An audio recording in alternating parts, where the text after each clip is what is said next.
You were never created to be oppressed. You were designed to lead. When God formed you, He didn't make you a victim of your environment. He made you a vessel of influence. You were designed to stand tall, lead and govern, and to bring order to what has been given to you.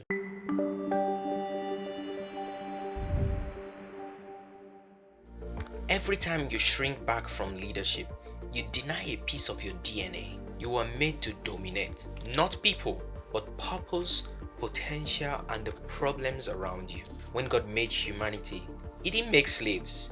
He made human beings who could be like Him. The scripture says, "Ye are gods." God placed us on such a high pedestal, and that is the kind of leadership we carry within us as humans. He gave us dominion.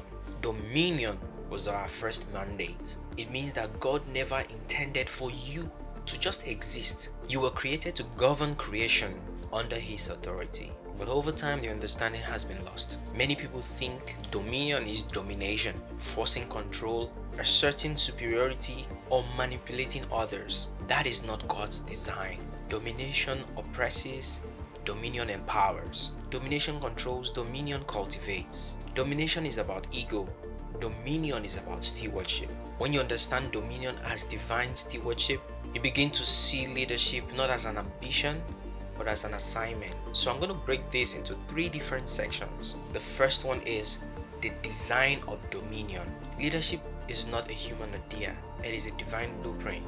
The first thing that God gave man was not a title. It was responsibility. He told Adam, "Be fruitful, multiply, replenish, and subdue the earth." That is leadership language. That is dominion. Man was created as an extension of God's rule upon the earth. That's why I say leadership is not something you train into, it's something you were born with. It is encoded into your spirit. It is part of your identity. When you lose sight of your design, you begin to live below your divine capacity. And that is when frustration sets in, when fear comes instead of faith, when dependency replaces destiny. You were never designed to depend on systems to define you.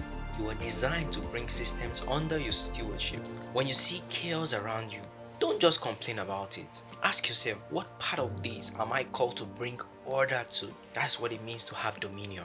The second part is the distortion of dominion. After sin entered the world, the concept of dominion was distorted. Man started trying to rule over each other instead of ruling over creation. The focus shifted from stewardship to control, from purpose to pride. People have positions without purpose, influence without integrity.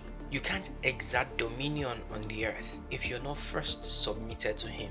The moment man walked from the presence of God, he lost his identity. That's why so many people are looking for applause, recognition. It's that thirst to fill the void of an identity crisis. But hear this, if your identity is not rooted in the one who made you, it will be shaken by the world. When you walk with God, you'll discover who you are. That's where true leadership is birthed from communion with God. The third section is walking in your design.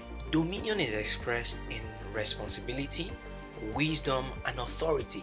To walk in dominion means to accept responsibility for what God has placed in your hands. Stop blaming others for the areas God asked you to manage. Responsibility is a foundation of leadership. Operate in wisdom. Dominion without wisdom leads to destruction.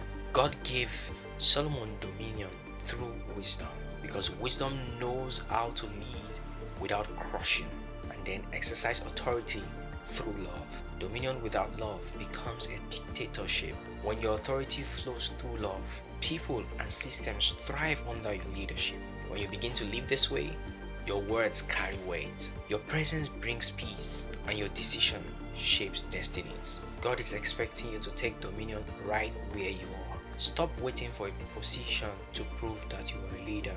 You were created in the image of the King. Carry yourself like royalty. You have divine authority. Speak with clarity and live intentionally.